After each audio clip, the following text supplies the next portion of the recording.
Okay, so we have used the point slope form quite a bit, but we have not focused on it um, for any of the lessons. So we're going to do that today. Um, so we have again our three forms of the line, just for reference. Slope-intercept form, the point slope form, which we'll be talking about today, and the standard form. So let's just look at our first example. You're already familiar with the point slope form, so this example will be a reminder of how it works. Write the equation of the line that passes through the point 3, -6, and has slope 1/2. Okay, so here it is, the point slope form. And remember, x sub 1 and y sub 1 are the coordinates of a point on the line, any point, right? And m is the slope of the line. So we're given a point and we're given the slope. So we can plug it in. We've done this before. So for y sub 1, we plug in the -6. So that's right here. Just plugged in for y sub 1. For slope, we plug in the 1/2. That was the slope they told us, right? And for x sub 1, we plug in 3.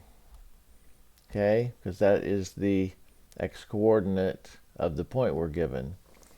So then all I did after that was rewrite y minus -6 is y plus 6. And we're done. Because we're not told to write this in any particular form. So leaving it in point slope form is fine. Notice the wording of the problem. Write the equation of the line that passes through the point and has slope 1/2. It doesn't tell us any particular form. Now, on a homework assignment or quiz or test, it might tell you write it in point slope form, and then you would know to use this form and leave it in that form. It might say, of course, to write it in slope intercept form or write it in standard form. But if by chance it does not tell you any particular form, then you can just do it the easy way. It's already written in point slope form as soon as you substitute in the point coordinates for x sub 1, y sub 1, and substitute in the slope. Okay, so that's it for that example. Let's look at the next one. We're going to look at parallel and perpendicular lines. So write the equation of the line.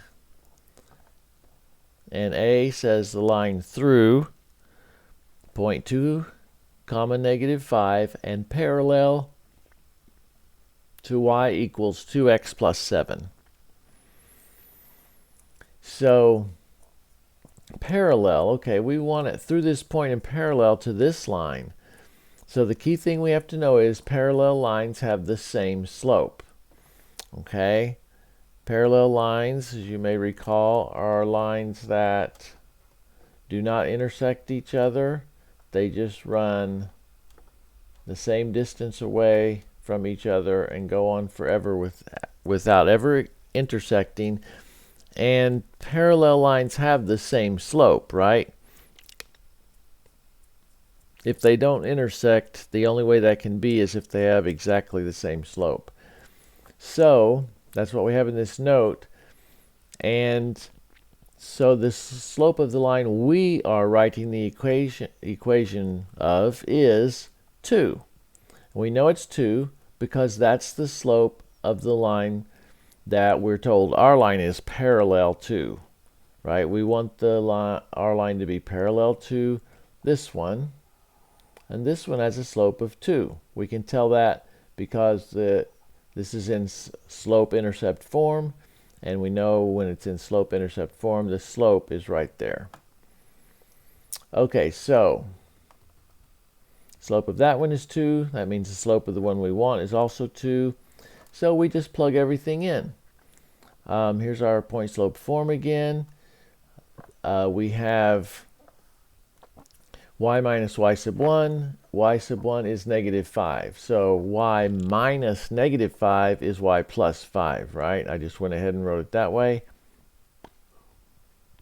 Equals the slope, which is 2, as we just found, times x minus x sub 1.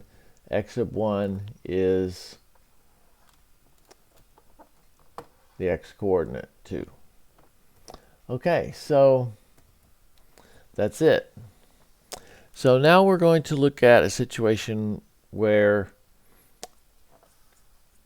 we're told our line has to be perpendicular to another line. So that is B, exercise 2B. We want the equation of the line through point 1 comma 6 and perpendicular to y equals 2/5 x minus 6. Okay, so what the important thing to know is, in this cloud here, the note, the slopes of perpendicular lines are negative reciprocals of each other. So we want the negative reciprocal of the slope of the given line, and that is this right here. Okay, the given line has a slope of 2/5. The negative reciprocal of that is negative 5/2. So as you can see, the way that works is you flip it and then you take the opposite as far as the sign goes. So we'll look at a couple of them. If we have a fraction, and then we'll look at the negative reciprocal of that fraction. Reciprocal. So if we have 1/2, negative reciprocal of that is negative 2, right? You flip it, but also change the sign. Let's say we had negative 2/7. The negative reciprocal of that is positive 7/2. Flip it, but since it was negative, our negative reciprocal of that is positive. One more, 1. Okay, that can be written as a fraction, right? Write that as 1/1. So what's the negative reciprocal of that? Well, flip it, and it's still just 1/1 when you flip it, but it was positive, so the negative reciprocal of it is negative. Okay, which we can write that as just -1. Okay, and of course, what's the negative reciprocal of -1? Well, you flip it and get 1 and take the opposite sign, so that, of course, is 1. So yeah, negative reciprocals are just flipped, and then the sign is changed. If it was positive, it's negative. If it was negative, the negative reciprocal is positive. Okay, so that's shows how they work.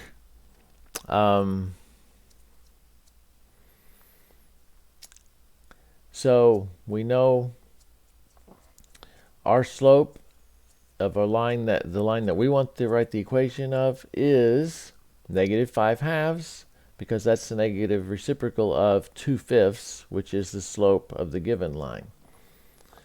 So all we do is plug those things in. Y minus y sub 1. Y sub 1 is right here. It's the 6. So we put that in. Equals the slope, which is right there. Put that in. And times x minus x sub 1. And that is that. So we put that in. And again, we can leave it like that. That's the equation. It's in point slope form, which is fine for this problem because it didn't tell us what form it needed to be in. And so we're done.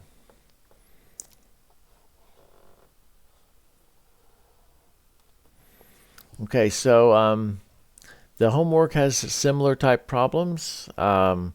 So see how you do on it, and that's all for now.